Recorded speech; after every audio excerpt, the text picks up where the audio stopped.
안녕하세요. 축직먹입니다. 대한민국이 두 번의 극장골과 두 번의 연장 승부를 치르고 아시안컵 4강이라는 결과를 이뤄냈습니다. 우리는 이제 결승문턱에서 우리가 고전했던 요르단과 만나게 되었습니다. 이번 영상에선 요르단과의 경기에서 어떤 걸 주의 깊게 보면 좋을지 알아보도록 하겠습니다. 일단 요르단을 설명할 땐 무조건 스쿼드 얘기를 해야 합니다. 왜냐면 매 경기 거의 똑같은 라인업으로 나오기 때문입니다. 그 말은 뭐냐? 상대에 따라 차이는 있겠지만 비슷한 축구를 한다는 뜻입니다. 요르단은 기본적으로 3-4-3 포메이션으로 플레이합니다. 중앙 미드필더 2명이 좀 바뀌는 거 빼고 3톱, 양 윙백, 수비라인, 키퍼까지 모두 똑같았습니다. 그럼 요르단은 어떤 축구를 하는지 알아보도록 하겠습니다. 일단 요르단은 빌드업 시에는 가운데 센터백 5번을 중심으로 왼발잡이 17번이 왼쪽, 오른발잡이 3번이 오른쪽으로 서서 빌드업을 진행합니다. 그리고 양 윙백을 터치라인에 바짝 붙여서 넓게 벌려놓죠. 그리고 플레이는 상대적이기 때문에 요르단보다 강팀이랑 할 때 요르단이 어떻게 하는지 봤습니다. 우리나라 경기에서도 그랬고 이라크랑 할 때도 그렇고 양쪽 센터백인 17번이나 3번이 압박을 받으면 무리하게 중앙에 연결하지 않고 전방 쪽에 그냥 롱킥을 넣어줍니다. 보통 이 킥은 중앙 공격수인 11번을 겨냥해서 들어갑니다. 여기서 헤딩 경합을 하게 되는데 주변에 있는 선수들이 세컨볼을 노려주면서 공격이 시작됩니다. 비슷한 장면이죠. 우리 선수들이 압박이 들어가니까 짧은 빌드업을 시도하려는 게 아니라 그냥 전방 쪽으로 킥을 넣어줍니다. 즉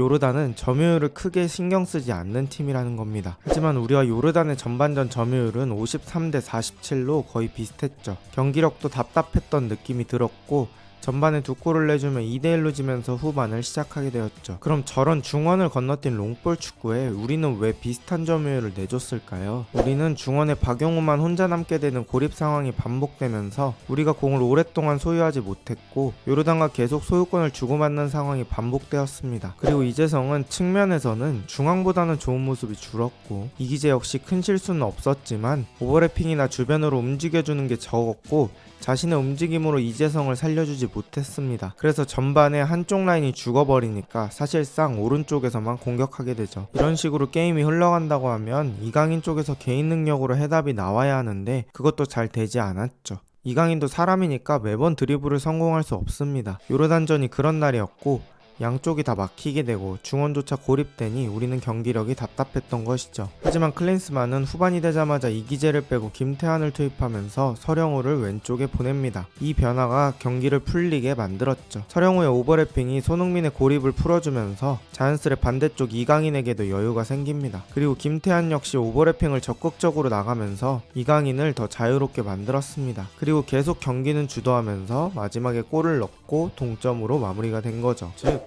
요르단도 잘하긴 했지만 1차전에선 우리 팀이 전술적으로 자리를 잡기 전 단계였다고 볼 수 있습니다. 대회전에 베스트 11이 자리 잡힌 팀도 있고 경기를 치르면서 자리 잡는 팀도 있다고 생각합니다. 저는 아시안컵 대표팀이 후자에 가깝다고 봅니다. 자리 잡다가 탈락하는 팀들도 많은데 우리는 4강까지 잘 견뎌내며 왔습니다. 하지만 우리는 그때보다 라인업이 아주 많이 자리 잡았습니다. 공격에서 일정한 패턴도 반복되고 선수들끼리의 합도 가장 첫 경기에 비하면 잘 맞고 있다고 봅니다. 특히 풀백이 많이 움직일수록 공격이 살아나는 우리 팀에게 서령우와 김태환이 제 몫을 다하고 있다는 건 아주 큰 호재입니다. 특히 토트넘에서도 풀백인 우도기를 이용한 플레이를 많이 해봤던 손흥민에게 서령우가 지원오는 건 아주 조합적으로 잘 맞습니다. 게다가 서령우는 이렇게 공격적으로 많이 뛰어도 버틸 수 있는 강인한 체력을 가지고 있죠. 이강인도 마찬가지입니다.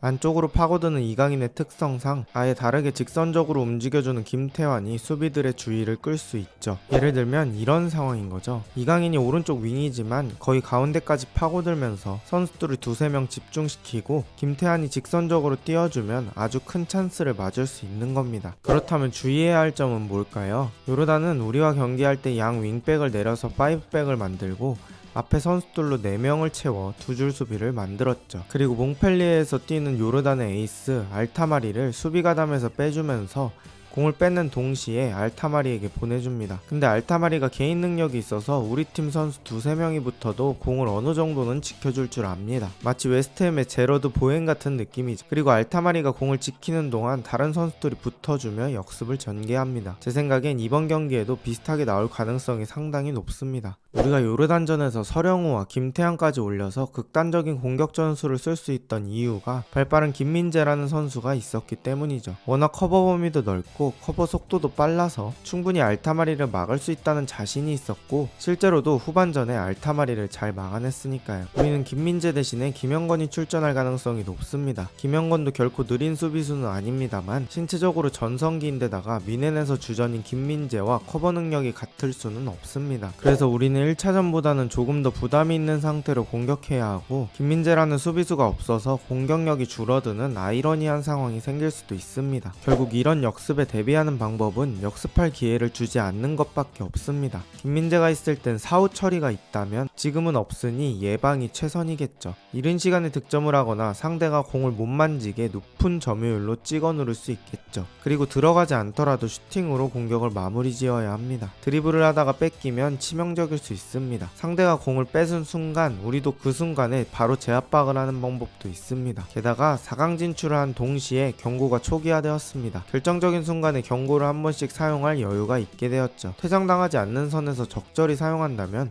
우리에게 큰 도움이 될 수 있습니다. 또 여러분들이 걱정하시는 게 체력 문제일 겁니다. 요르단은 토너먼트에서 한 번도 연장을 치르지 않았습니다. 추가 시간은 빼고 총 180분의 경기를 했죠. 우리나라는 두 번 모두 연장 승부를 치렀고 토너먼트에서 총 240분의 경기를 했습니다. 60분이나 경기 시간이 차이가 납니다. 이처럼 수치상으론 한없이 불리합니다. 하지만 저는 사우디전, 호주전을 보면서 전술적으로는 의문부호가 있더라도 체력적으로는 잘 준비가 되어 있다는 느낌이 들었습니다. 그래서 제가 생각하는 결론을 말씀드리면 김민재라는 큰 기둥이 없지만 대회 초반보다 우리는 많이 성장했다고 생각합니다. 우리가 요르단을 처음 만났을 때는 잘 알지 못했고 풀백에 대한 주전 테스트가 끝나지 않아 공격 작업도 원활하지 못했습니다. 하지만 지금은 우리에게 자리 잡은 양 풀백과 황희찬이라는 존재가 추가되었습니다. 그에 반해 요르단은 우리와 다시 만날 때까지 치른 경기 내내 같은 선수들로 같은 롱볼 플레이를 했습니다. 우리가 체력 소모는 더 많았지만 그만큼 성장폭도 더 많다고 생각합니다. 요르단과의 후반전에서 우리는 많은 교훈을 얻었을 거라고 생각하고 그 경험을 바탕으로 전반전과 같은 실수를 반복하지 않는다면 충분히 이길 수 있는 팀이라고 생각합니다. 쉽게 말하면 클린스만식 후반 축구를 전반전부터 요르단에게 보여주면 된다는 뜻입니다. 4강까지 올라온 팀이니만큼 아주 강력하지만 당연히 방심하면 안 되는 것이 맞지만 저는 호주와 사우디보다는 덜 어려운 경기가 되지 않을까라는 의견을 조심스레 남기며 영상을 마치겠습니다. 오늘 영상은 여기까지고